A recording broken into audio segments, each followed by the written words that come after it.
Why would I choose you when I can have him and still keep you around? She laughed, so I blocked her, vanished, and moved on.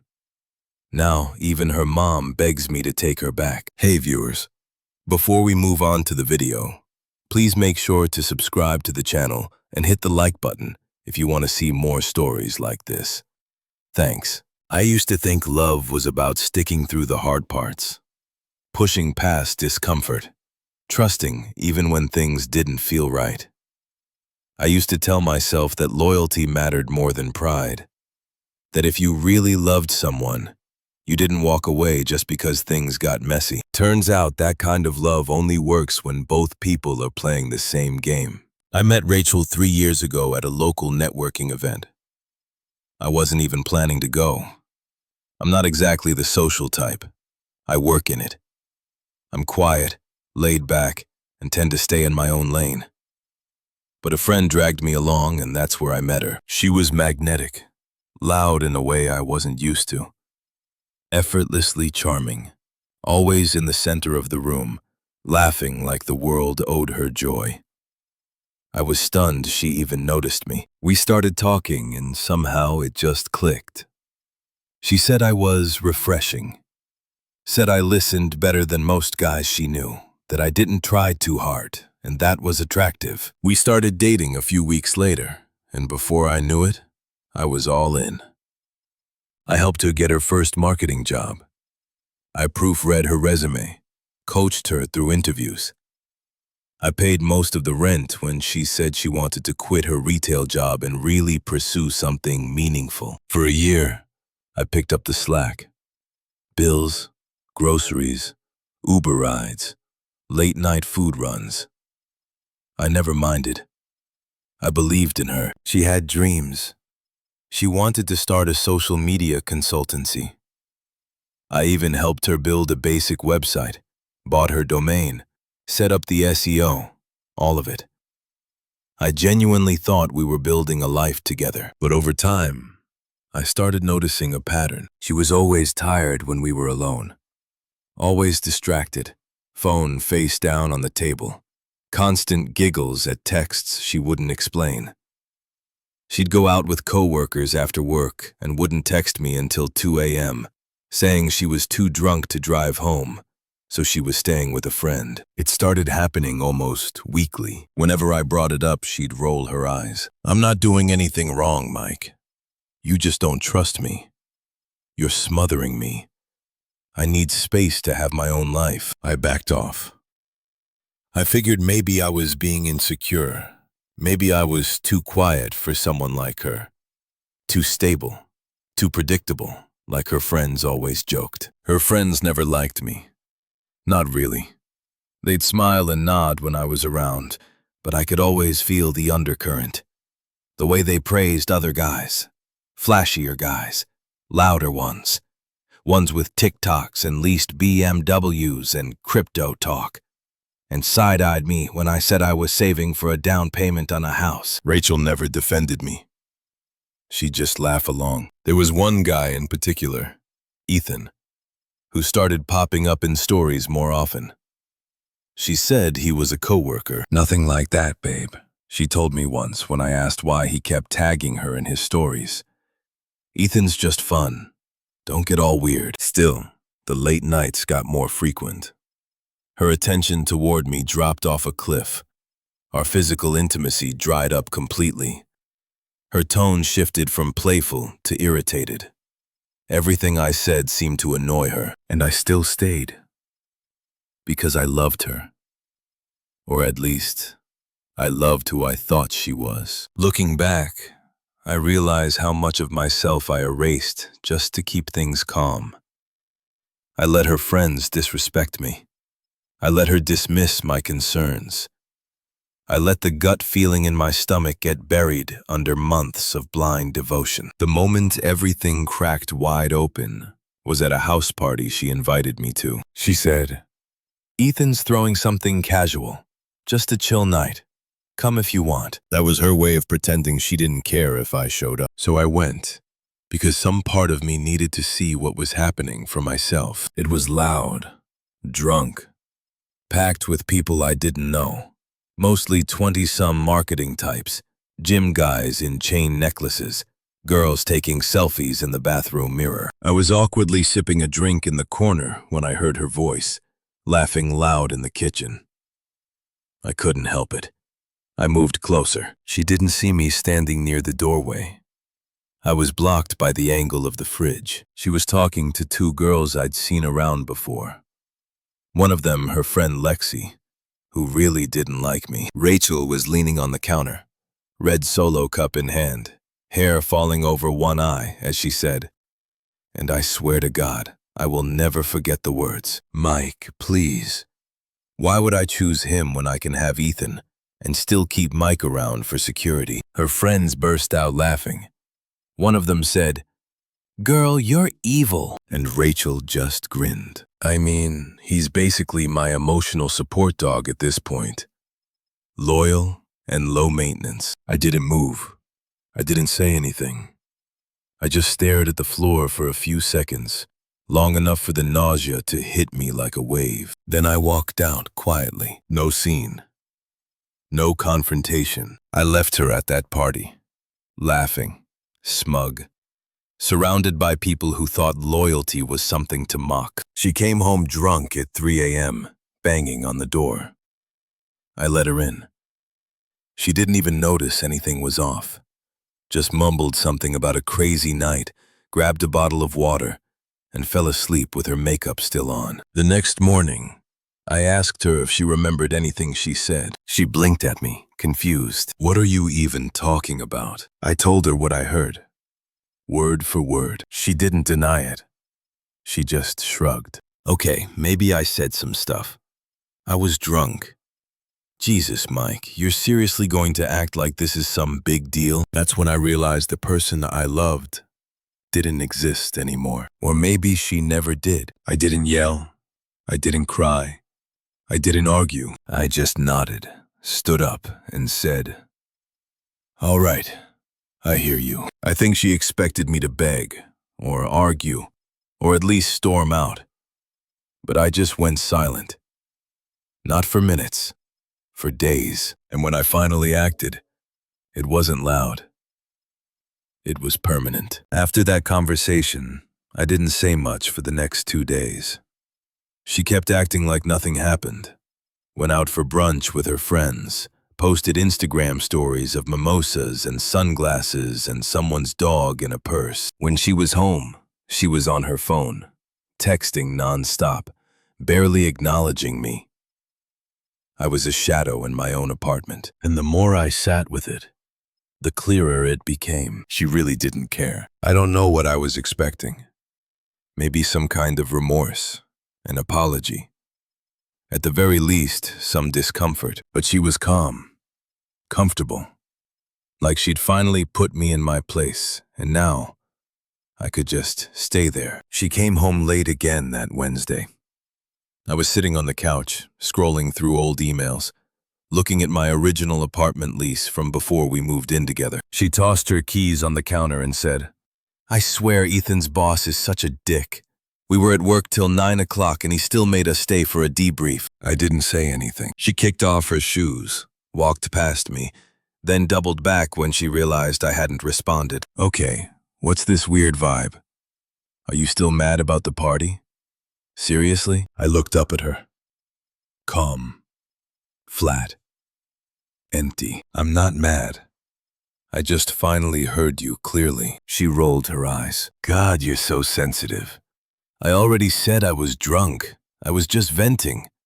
You act like I cheated or something." I stood up, walked past her, and started quietly folding a few shirts into my backpack. Nothing dramatic. Just the basics. Clothes, laptop, chargers, toothbrush. Her tone shifted fast. "What are you doing? Packing for what?" "For good." She laughed. Actually laughed. "You're being ridiculous. You're seriously walking away because I vented to my friends while drunk?" I zipped the bag. "No. I'm walking away because you meant it, and I finally believe you." She started pacing, arms crossed. That defensive little smirk she used when she was trying to control the conversation. "Mike, Grow up. Everyone says dumb stuff. You're not perfect either, okay? You've got no ambition, you're predictable, and you've never understood what I actually need. I slung the backpack over my shoulder. Then this should be a relief, she scoffed. Where are you even going to go? What are you going to do? You don't have friends. You don't do anything. You're boring. I opened the door, stepped into the hallway. Maybe. But I'd rather be boring alone than disrespected in my own home. And with that, I left. No yelling, no begging, no last look.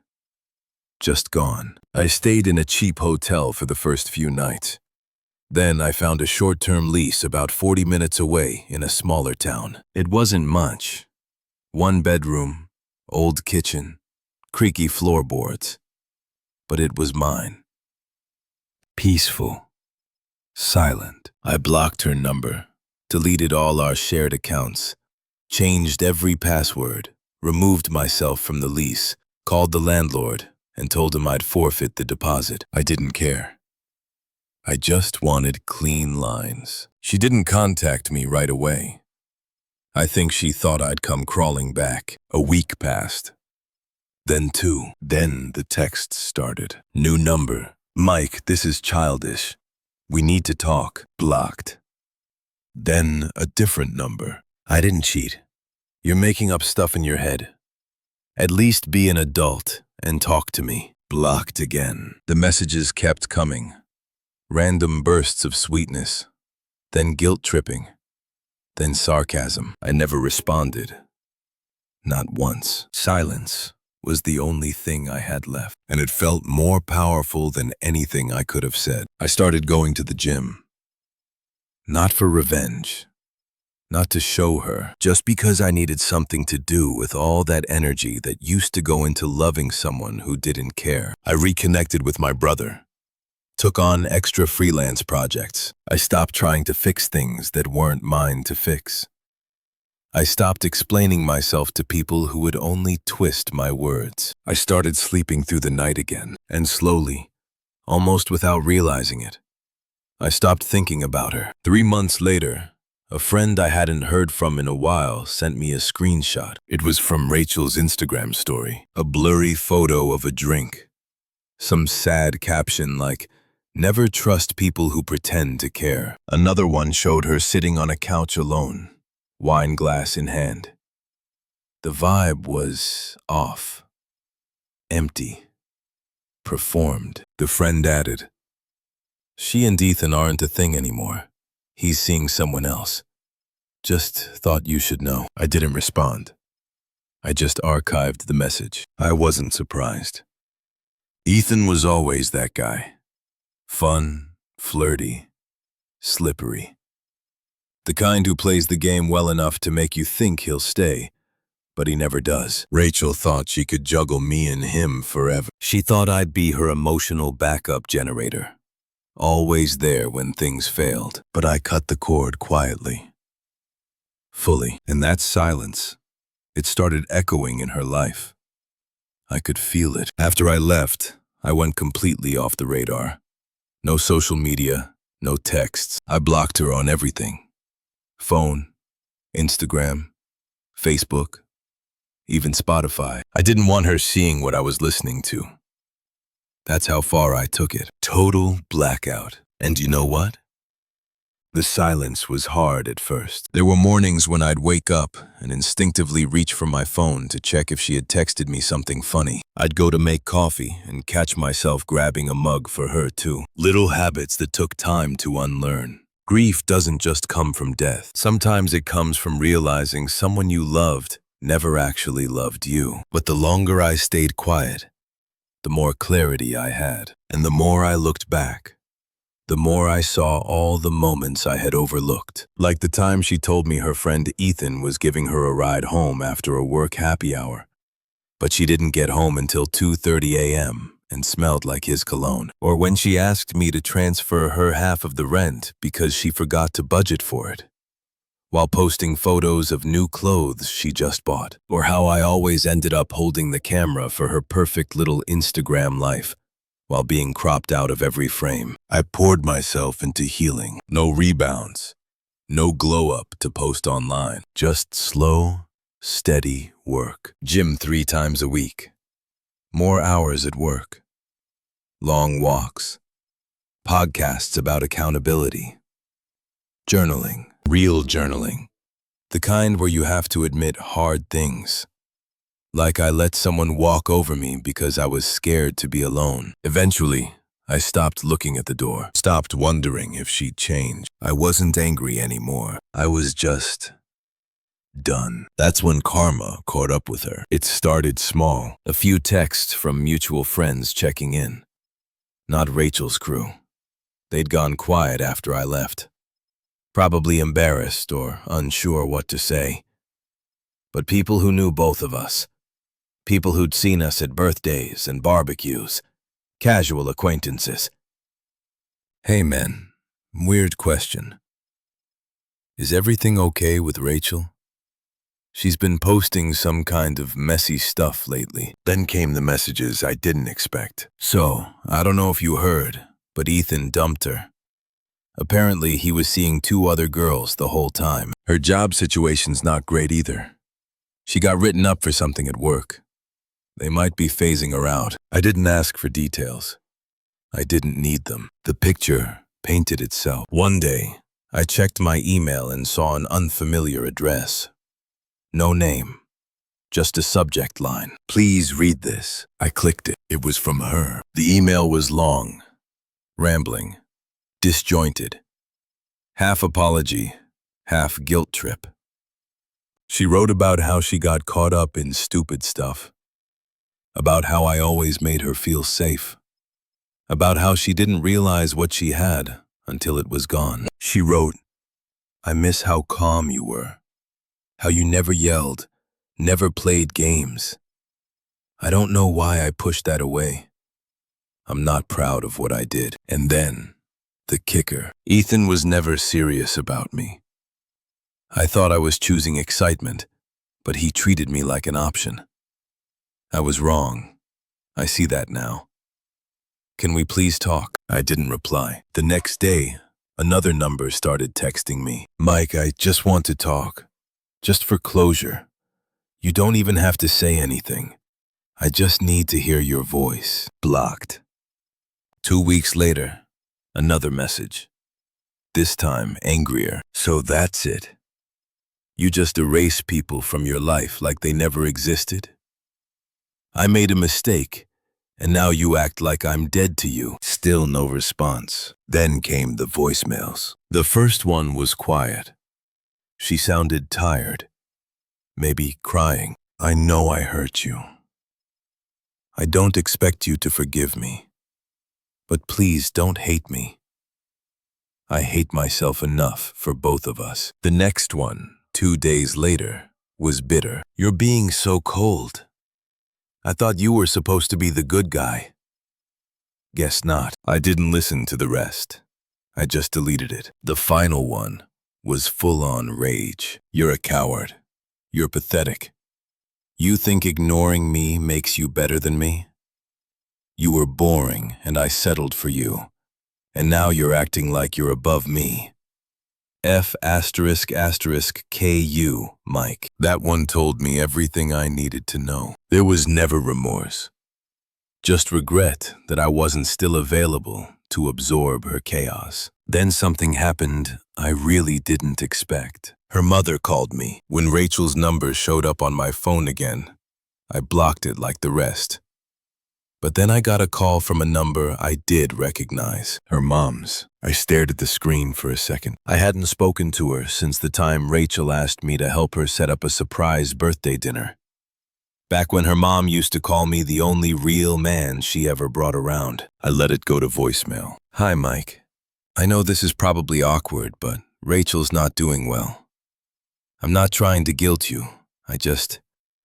She's hurting, and I think she regrets how things went. She talks about you all the time. Could you maybe talk to her, even just once? I didn't call back. A few days later, her friend Lexi texted. Lexi. The same girl who laughed when Rachel called me an emotional support dog. The same girl who once said I had accountant energy. Hey, Mike, I know we didn't really talk much back then, but Ratch is in a rough place. I think she finally gets it. You were good to her. We all see it now. Just thought you should know. I wanted to reply. Now you see it, but I didn't. I blocked her instead. That opened the floodgates. One of Rachel's old coworkers DM'd me on Instagram. You don't know me, but I worked with Rachel. She talks about you like you're the one who got away. Not trying to overstep, but she's been different lately. Quieter, more grounded. Maybe she's finally grown up. And then Rachel tried again. Another new number. Another long message. You don't even have to forgive me. I just want to sit down and tell you what really happened. What I was going through. Please, Mike. I need you to hear it from me. She started showing up on my suggested accounts again. I blocked her, but she kept making new profiles. Always some slight variation of her name. Rachel_X. Rachel. New Rachel. Each one posting vague quotes like, "Sometimes we don't realize what matters until we've destroyed it."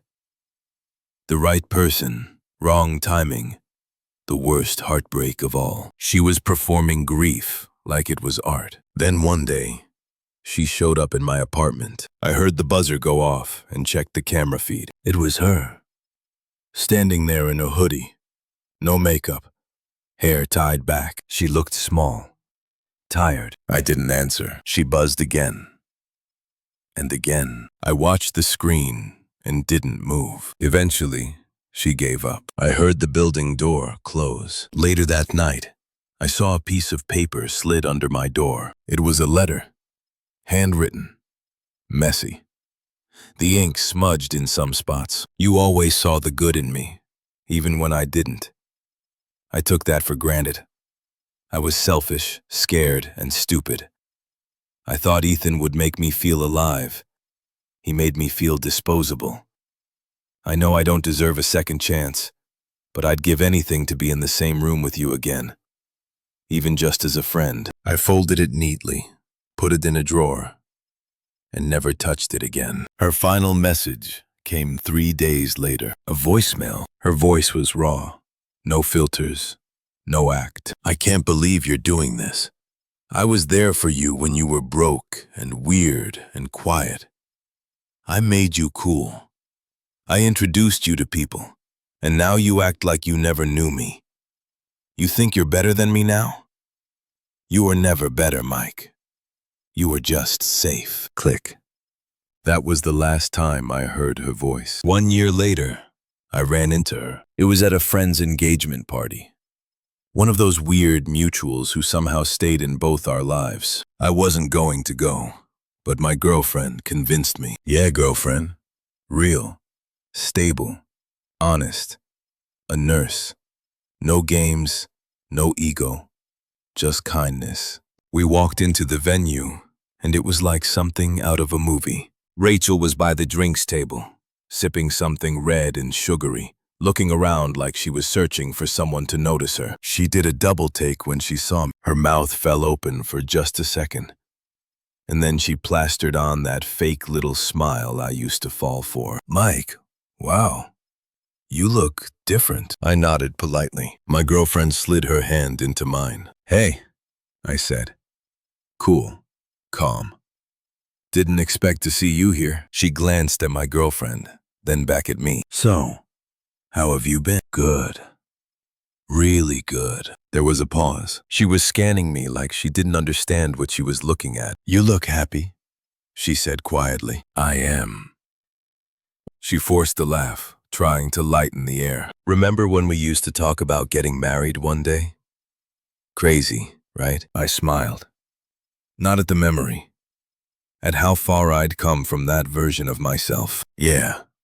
I remember. I also remember you saying you didn't need to choose between me and someone else, that you could have him and keep me around for security. Her smile faltered. Mike, I was drunk. I was stupid. You know I didn't mean it. You did. And that's okay. You made your choice. I'm just not the man you thought I was. Not anymore. She looked like she wanted to cry, or scream, or both. Can we maybe talk? Just the two of us. Catch up. Start over. I shook my head gently. There's nothing to start. That version of me. The one who waited around for scraps. The one who let your friends mock him. The one who kept giving even when you stopped caring. He doesn't exist anymore. She swallowed, looked away. You're really not ever going to forgive me, are you? I shrugged. It's not about forgiveness. It's about peace. And I have it now. You don't? I turned and walked away. My girlfriend met me near the dance floor, wrapping her arms around my shoulders. As we laughed and swayed to the music, I glanced back once. Rachel stood alone by the drink table, just like she used to leave me. Only now, no one was coming to pick her up. Thanks for watching. Make sure to subscribe to the channel and hit the like button.